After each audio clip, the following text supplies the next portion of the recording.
Once I was giving a class, somebody said, accept bol rahe aap. Do we accept the terrorists also?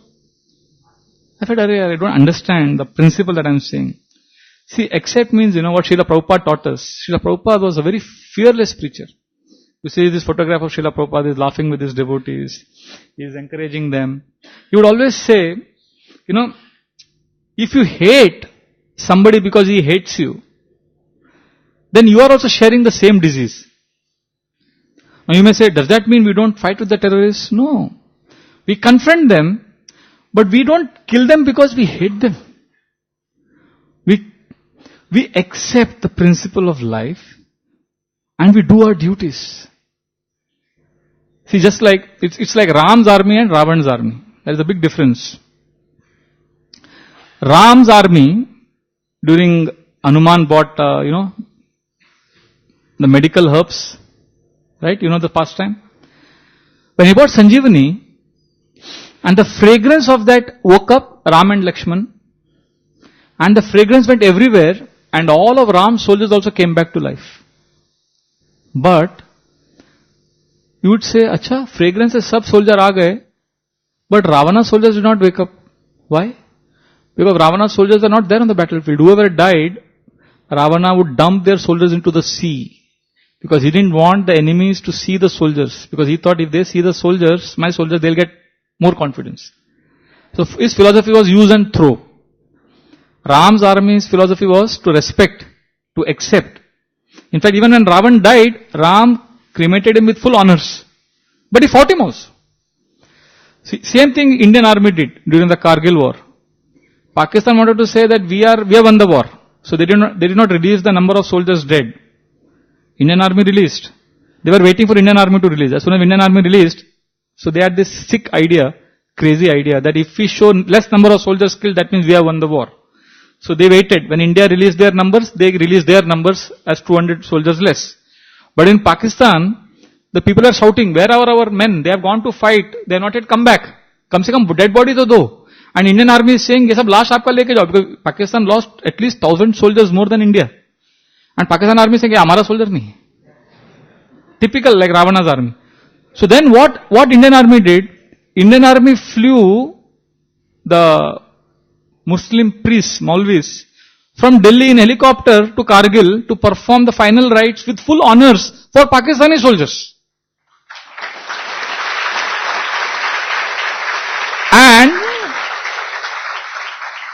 And these soldiers were rejected by their own countrymen. Abhi ye to phir bhi theek hai. Then Indian army sent a letter to Pakistan government that these following soldiers from your army fought very bravely. They deserve your, जैसे हमारा परमवीर चक्र है, आपका भी एक equivalent award है. They deserve the highest military award for the bravery that they showed in the war. And because of the pressure from Indian government, Indian army, they had to give that award to their soldiers. What is the logic? अरे बेचारा soldier, इसका क्या problem है? ये तो he's not our enemy. He is fighting as a duty. अच्छा fighting किया, उसका अवार्ड दो. मारेंगे पर उसको हम. See, this is grounded on this principle which Lord Ram taught. Principle of acceptance, dignity of life. There is some dignity, Our enemies are not the simple people in Pakistan, the neighboring country. They are also having same problems like us. खाना पीने का problem है, बेटी का शादी का problem है, पैसे का savings. ISI, army, they are our enemies, politicians. But the point I'm trying to say is dignity of, that's why the Honorable Prime Minister, when he was giving speech after the Uri attack, he was talking about poverty, Krishna, Govinda. So the point is, we need to respect life. We need to accept the principle of respect. This is important. And Srila Prabhupada was a fighter. Srila Prabhupada would fight against atheistic people, but he would love them also. There is one lecture he's saying, he's debating with the disciples, and he's saying, you rascal, and he's shouting at them. And then he's saying, but Swamiji, why do you call me rascal? And Prabhupada immediately says, because I love you. Because I love you, I want to help you. That's why I'm chastising you.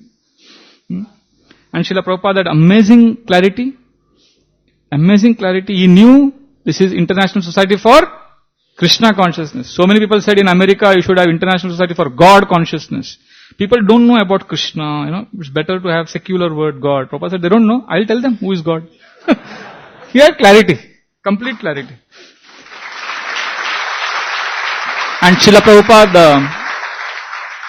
Prabhupada could connect to the hippies, whom the American society had rejected.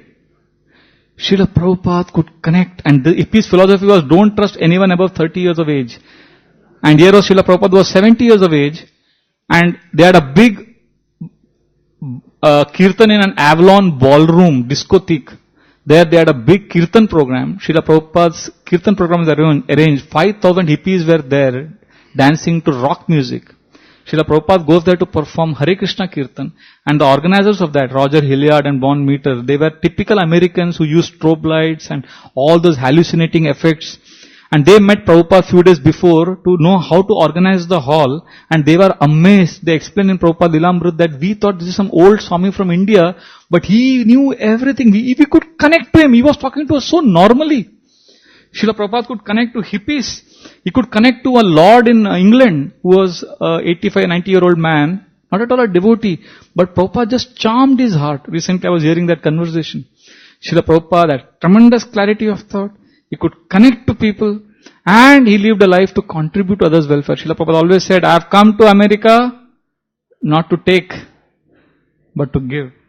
Srila Prabhupada would always appreciate devotees. Always. In fact, one boy was coming for Srila Prabhupada's program, used to always dance in a very narcissistic way, egocentric way, and he would sit right in the front during the class of Srila Prabhupada, and he would sleep in the class.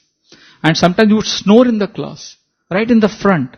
And that sound would be picked up by the microphone.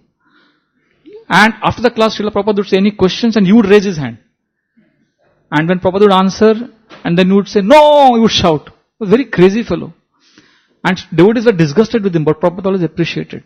Prabhupada accepted him, gave him shelter. And eventually what happened? When the kirtan started, he used to dance wildly, and devotees told Srila Prabhupada, Prabhupada, he's little bad. Prabhupada said, no, he dances like Lord Chaitanya. Very nice. Well, there was one disciple who had some bad past, some mistakes he had done before becoming devotee. So the police caught up with him, and then he had to go to some jail for some time. So Srila Prabhupada, I'm going to jail because, I had some bad dealing. Prabhupada said, what dealing? Prabhupada, I used to deal with drugs earlier. Oh, no problem, go to jail, no problem. So drugs, even I was in pharmaceutical business. That was also drugs only, so no problem. He made him feel so comfortable. And then Prabhupada said, what is the punishment? No, they'll put me in jail for 7-8 months. So that's okay. Krishna was also born in jail only. So Prabhupada made him feel so comfortable.